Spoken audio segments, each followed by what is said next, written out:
Rocket Summer by Ray Bradbury. Narrated by William Skye. The first great rocket flight into space, bearing intrepid pioneers to the moon. The world's ecstasy flared into red mob hate when President Stanley cancelled the flight. How did he get that way? The crowd gathered to make a curious noise this cold grey morning before the scheduled birth. They arrived in gleaming scarlet tumblebugs and yellow plastic beetles, yawning and singing and ready. The birth was a big thing for them. He stood alone up in his high office tower window, watching them with a sad impatience in his grey eyes. His name was William Stanley, president of the company that owned this building and all those other work hangars down on the tarmac, and all that landing field stretching 2 miles off into the Jersey mists. William Stanley was thinking about the birth. The birth of what? Stanley's large, finely sculptured head felt heavier, older.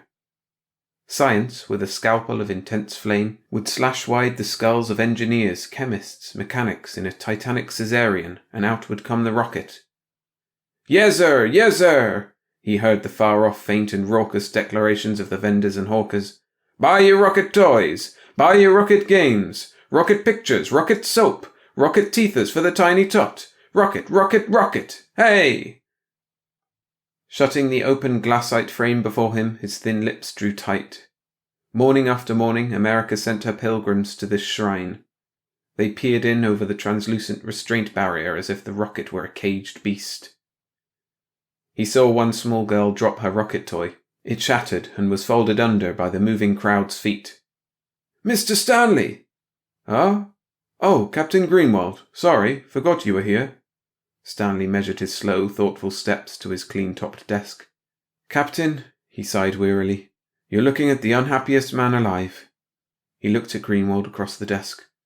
"That rocket is the gift of a too generous science to a civilization of adult children who fiddled with dynamite ever since Nobel invented it.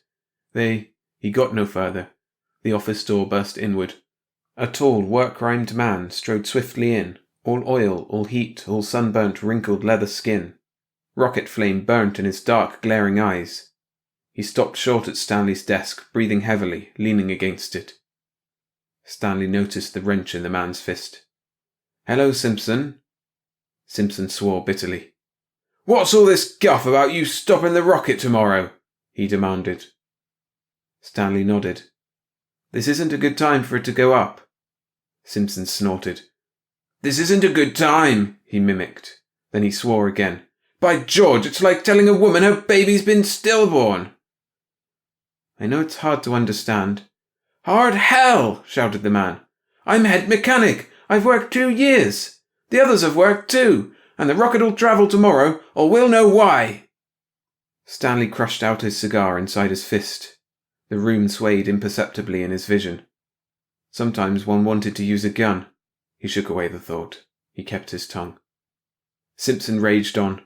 "Mr. Stanley, you have until 3 this afternoon to change your mind. We'll pull strings and you'll be out of your job by the weekend. If not," and he said the next words very slowly, "how would your wife look with her head bashed in, Mr. Stanley?" "You can't threaten me." The door slammed in Stanley's face. Simpson was gone. Captain Greenwald put out a manicured hand. On one slender finger shone a diamond ring. His wrist was circled by an expensive watch. His shiny brown eyes were invisibly cupped by contact lenses. Greenwald was past 50 inside. Outside he seemed barely 30. "I advise you to forget it, Stanley. Man's waited 1,000,000 years for tomorrow." Stanley's hand shook, lighting a cigarette. "Look here, Captain. Where are you going?" "To the stars, of course." Stanley snapped out the alcohol match. "In the name of heaven, stop the melodrama and inferior semantics. What kind of thing is this you're handing the people? What'll it do to races, morals, men and women?" Greenwald laughed. "I'm only interested in reaching the moon. Then I'll come back to Earth and retire, happily, and die." Stanley stood there tall and very grey. "Does the effect of the introduction of the crossbow to English and French history interest you?" "Can't say I know much about it." "Do you recall what gunpowder's invention did to civilization?" "That's irrelevant." "You must admit if there'd been some subjective planning with the auto and airplane, millions of lives would have been saved, and many wars prevented." An ethical code should have been written for all such inventions and strictly observed, or else the invention forfeited. Greenwald shook his head, grinning. I'll let you handle that half of it. I'll do the travelling. I'm willing to abide by any such rules if you'll draw them up and enforce them. All I want is to reach the moon first. I've got to get downstairs now. We're still loading the ship, in spite of your decree. We expect to get around you somehow. I'm sympathetic, of course, to your beliefs. I'll do anything you say, except ground the rocket. I won't get violent, but I can't vouch for Simpson. He's a tough man with strong notions. They walked from the office to the dropper. Compression slid them down to ground level, where they stepped out, Stanley still re-emphasizing his beliefs. For centuries, science has given humanity play toys, ships, machines, guns, cars, and now a rocket, all with supreme disregard for man's needs. Science, announced Greenwald as they emerged onto the tarmac, has produced via private enterprise greater amounts of good than ever in history. Why consider the medical developments? Yes, said Stanley doggedly. We cure man's cancer and preserve his greed in a special serum. They used to say, starve a cold, stuff a fever. Today's fever is materialism. All the things science has produced only touch the body. When science invents something to touch the mind, I'll give it its due. No, you cloak your voyage with romantic terminology. Outward to the stars, you cry. Words. What's the fact? Why this rocket? Greater production? We have that. Adventure? Poor excuse to uproot Earth. Exploration? It could wait a few years. Lebensraum? Hardly. Why then, Captain? Eh? Murmured Greenwald distractedly. Ah, here's the rocket now. They walked in the incredible rocket's shadow. Stanley looked at the crowd beyond the barrier. Look at them. Their sex still a mixture of Victorian voodoo and clabbered Freud. With education needing reorientation, with wars threatening, with religion and philosophy confused, you want to jump off into space? Stanley shook his head. Oh, I don't doubt your sincerity, Captain. I just say your timing's poor. If we give them a rocket toy to play with, do you honestly think they'll solve war, education, unity, thought? Why, they'd propel themselves away from it so quickly your head'd swim. Wars would be fought between worlds. But if we want more wars, let's have them here, where we can get at their sources, before we leap to the asteroids seeking our lost pride of race. What little unity we do have would be broken by countries and individuals clamouring and cutthroating for planets and satellites. Pausing, Stanley saw the mechanic standing in the rocket's shadow, hating him. Outside the barrier, the crowd recognized him. Their murmur grew to a roar of disapproval. Greenwald indicated them. They're wondering why you waited so long before deciding to stop the rocket. Tell them I thought there'd be laws controlling it. Tell them the corporations played along, smiling and bobbing to me until the rocket was completed. Then they threw off their false faces and withdrew the legislation only this morning. Tell them that, Captain, and tell them the legislation I planned would have meant a slow, intelligent rocket expansion over an era of 3 centuries. Then ask them if they think any businessman could wait even 5 minutes. Captain Greenwald scowled. All I want to do is prove it can be done. After I come back down, if I can help in any way to control the rocket, I'm your man, Stanley. After I prove it's possible, I don't care what in hell happens. Stanley slid into his copter, waved morosely at the captain. The crowd shouted, waved its fist at him over the barrier.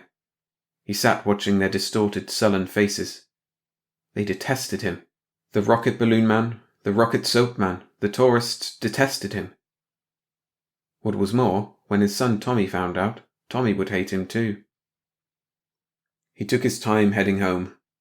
He let the green hills slide under. He set the automatic pilot and sank back into the sponge softness suspended in a humming, blissful dream. Music played. Cigarettes and whiskey were in reach if he desired them. Soft music. He could lapse back into the dreaming tide, dissolve worry, smoke, drink, chortle, luxuriously, sleep, forget, pull a shell of synthetic hypnotizing objects in about himself.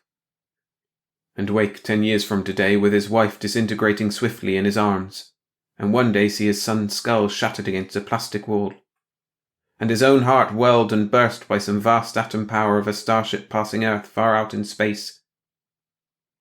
He dumped the whiskey over the side, followed it with the cigarettes.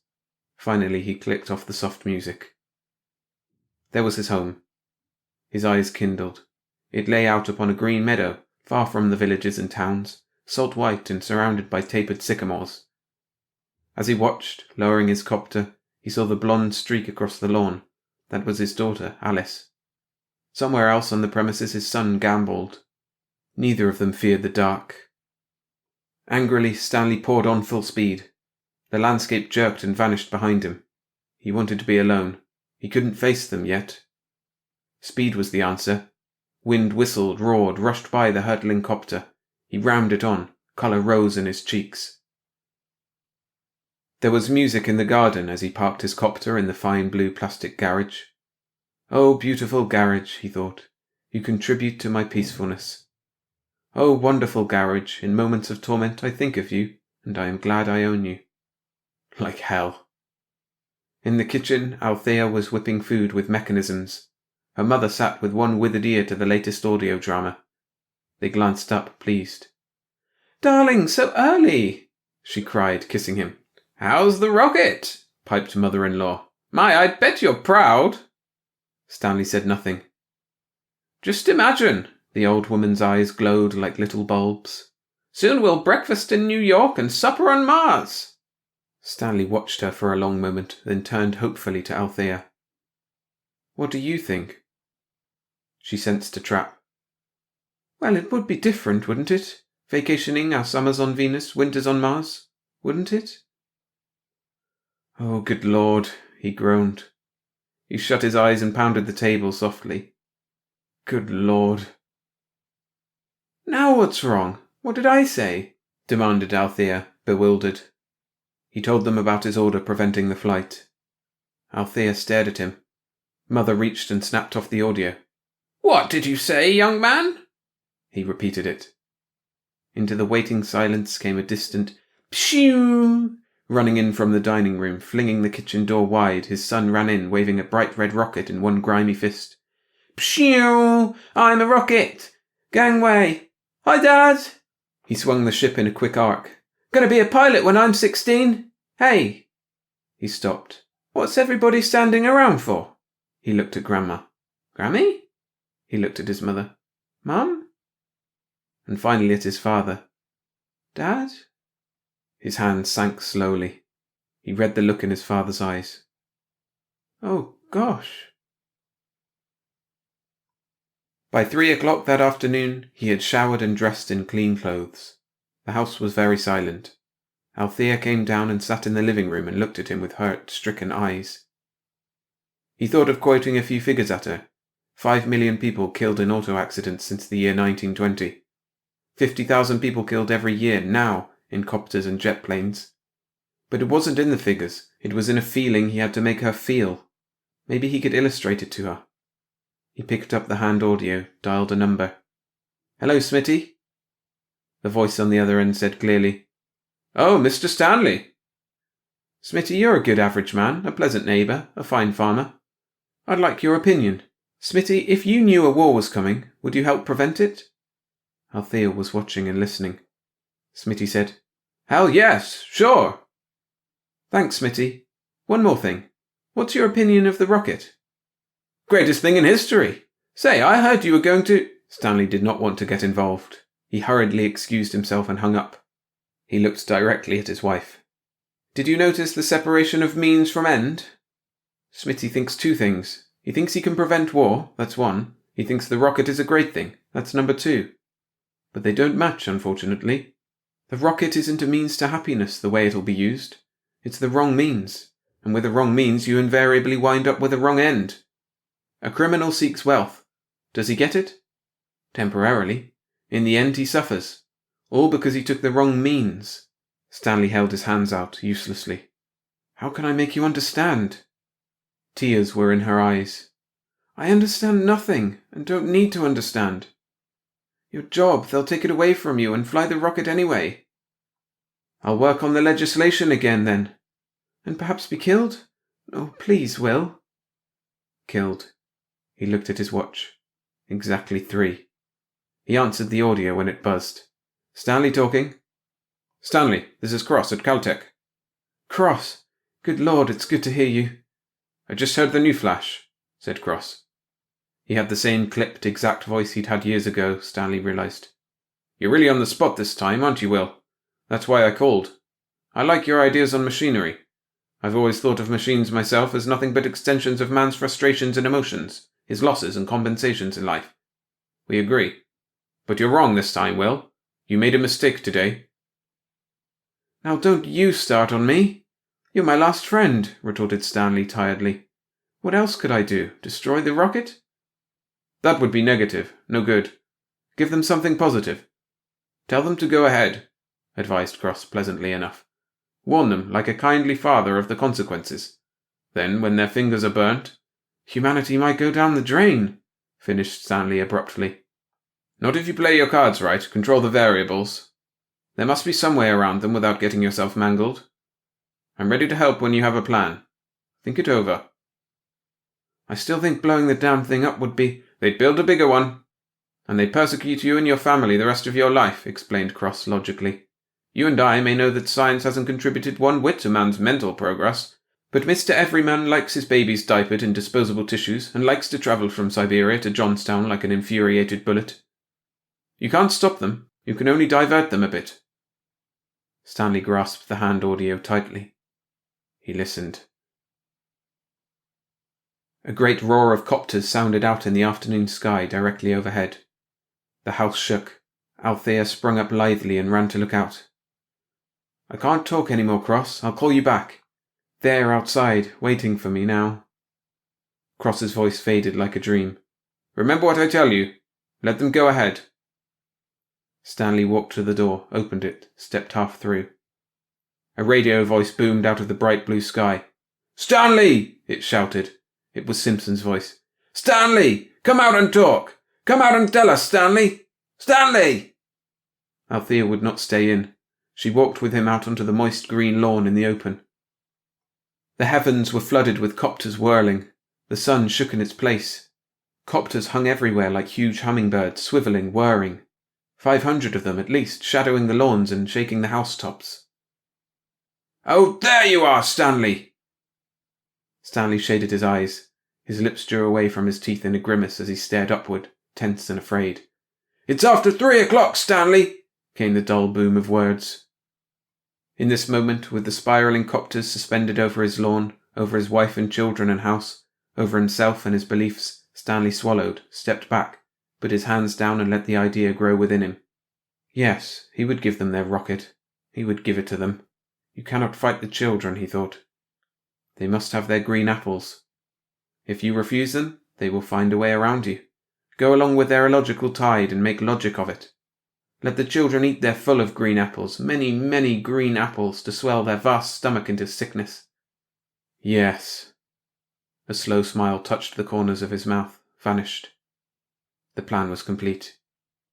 The voice from the sky fell on him like an iron fist. Stanley! What is your word now? How will you speak now? With 1,000 pounds of nitroglycerin over your home, how will you talk? The copters sank, malignantly. Thunder swept the lawn. Althea's brilliant amber skirt flared in the wash of it. Will the rocket fly, Stanley? From the corners of his aching, straining eyes, Stanley saw his son poised in the window, watching him. Raise your right hand and wave it, thundered the sky voice, if the answer is yes. Stanley made them wait for it. He wetted his lips with a slow tongue, then gradually, very casually, he raised his right hand, palm up, and waved it to the thundering sky. A torrent of exultation poured in a Niagara from the heavens. 500 audios blasted, cheered, exulted. The trees ripped and tore in the cyclone of energy and explosion. The noise continued as Stanley turned, took Althea's elbow, and steered her blindly back to the door. The little black jet plane dropped out of the midnight stars. Moments later, Cross was getting out of it, crossing the dark lawn, grasping Stanley's hand warmly. Made good time, eh? Inside, they downed their glasses of brandy first, then got to business. Stanley outlined his plan, his contacts, his psychology. He was pleased and excited to see an extraordinary smile of approval come to Cross's pink, round face. Excellent! Now you're talking! Cried Cross. I like your plan, Stanley. It places the blame right back on the people. They won't be able to persecute you. Stanley refilled the glasses. "I'll see to it you're on the rocket tomorrow. Greenwald, he's the captain, will cooperate, I'm certain, when the trip is over. It's up to you and Greenwald then." They raised their glasses.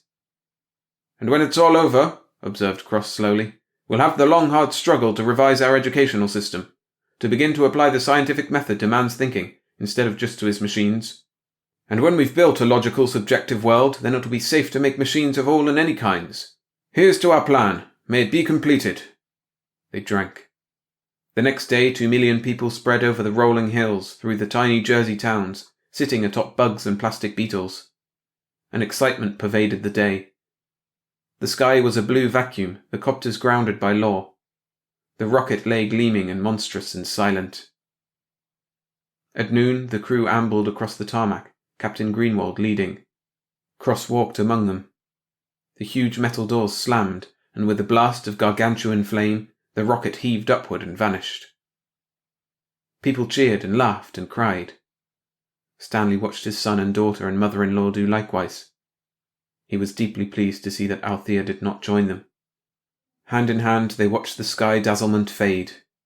The first rocket to the moon was gone. The world was drunkenly happy in its delirium. 2 weeks passed slowly. Astronomers were unable to keep an eye on the rocket. It was so small and unaccountable in the void between Earth and lunar surface. Stanley slept little in the passing of the 14 days. He was constantly attacked by fears and confusions of thought. He dreamed of the rocket going up. He had seen men month on month walking in the metal shadow of their wonderful rocket, patting it with their greasy, calloused hands, loving it with their quick, appreciative eyes. If for one moment you let yourself think of it, you loved it too, for even though it symbolized wars and destruction, you had to admire its balance and slenderness of structure. With it you could rub away the fog cosmetic of Venus, redelineate its prehistorically shy face. And there was Mars too. Man had been imprisoned 1 million years. Why not freedom now, at last? Then he labelled all these fantasies by their correct name, escape, and settled back to wait the return of the rocket. "The moon rocket is returning! It will land this morning at 9 o'clock!" Everybody's audio was blatting. Like a yellow seed, the rocket dropped down the sky to sprout roots of flame on which to cushion itself. It fried the tarmac, and a vast deluge of warm air rushed across the country for miles. People sweltered amidst a sudden rocket summer. In his tower room, William Stanley watched, solemn and wordless. The rocket shimmered. Across the cooling tarmac the crowd rioted, bursting through the barrier, sweeping the police aside in elation. The tide halted and boiled and changed form, layer upon layer. A vast hush came upon it. Now the round airlock door of the rocket jetted out air in a compressed sigh. The thick door, sandwiched into the ship hull, took 2 minutes to come outward and pull aside on its oiled hinge work. The crowd pressed closer, flesh to flesh, eyes widened. The door was now open completely. A great cheer went up. The crew of the moon rocket stood in the airlock. The cheer faded almost instantly. The crew of the rocket were not exactly standing. They were hunched over. The captain stepped forward. Well, he didn't exactly step. He sort of dragged his feet and shambled. He made a speech. But all it sounded like, coming from his twisted, swollen lips, was, "Oh God, disease." He held out his grey-green fingers, raw, bleeding, for all to see. He lifted his face. Those red things, were they actually eyes? That depression, that fallen socket, had it been a nose? And where were the teeth in that gagging, hissing mouth? His hair was thin and grey and infected. He stank. The hypnotic silence was shattered. The first line of people turned and clawed at the second line. The second turned instinctively to claw the third, and so on. The television cameras caught it all. Screams, yelling, shouting. Many fell and were trampled, crushed under.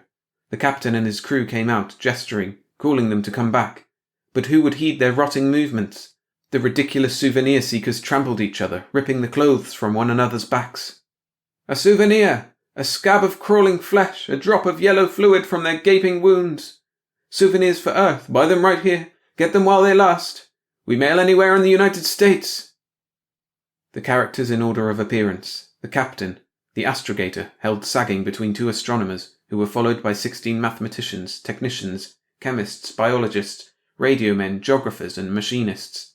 "Shamble forth, gentlemen, and bring the brave new future with you." The balloon vendor, in flight, jettisoned his entire stock. Rubber rockets floated wildly, crazily bobbling, bouncing the river of rioting heads until they were devoured, exploded, and crumpled underfoot. Sirens sounded. Police beetles rushed to the field exits. 10 minutes later the tarmac was empty. No sign of captain or crew. A few shreds of their fetid clothing were found, partially disintegrated. An audio report 5 minutes later stated simply, "The captain and crew were destroyed on orders of the Health Bureau. An epidemic was feared." The sounds of riot faded. The door to Stanley's office opened. Someone entered and stood behind him and closed the door. Stanley did not turn from the window for a moment. 50 people injured, 5 of them critically. I'm sorry for that. But it was a small price for the world's security. He turned slowly. A horrible creature stood, diseased and swollen, before him. A captain's uniform, filthy and torn, hung tattered from the disgusting flesh. The creature opened its bleeding mouth. "How was it?" asked the creature muffledly. "Fine," said Stanley. "Did you reach the moon?" "Yes," replied the creature. "Captain Greenwald sends his regards to you. He says he knows we can do it again and again, any time we want now, and that's all he wanted to know. He wishes you luck and tells you to go ahead. We landed the rocket on the way back from the moon, first of all up at Fairbanks, Alaska, outside the settlement, naturally during the night. Things worked as you planned them. We changed crews there. There was a minor fight. Simpson and the original crew, including Captain Greenwald, are still up there under psychohypnosis. They'll live out their lives happily, unaware, with new names. They won't remember anything. We took off from Fairbanks again this morning with the new crew and our act all rehearsed. I think we did all right." "Where's the substitute crew now?" inquired Stanley. "Downstairs," said the creature. "Getting psychoed themselves. Getting mental blocks inserted so they'll forget they ever fooled the world today. Then we'll send them back to their regular jobs. Can I use your shower?" Stanley pressed a button. A panel slid aside. "Go ahead."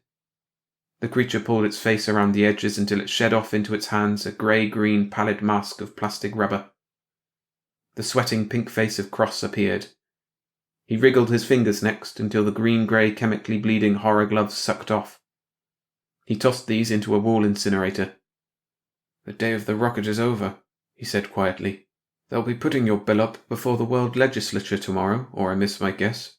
Carefulness, thought, and intellect will now get a start. Humanity is saved from itself." Stanley watched Cross walk into the shower cube, peel, and switch on the spray. He turned to the window again. 2 billion people were thinking tonight. He knew what they were thinking. Outside he heard the explosion as the health department blew up the great rocket. That was all. The sound of water on the shower tiles was a good, clean sound.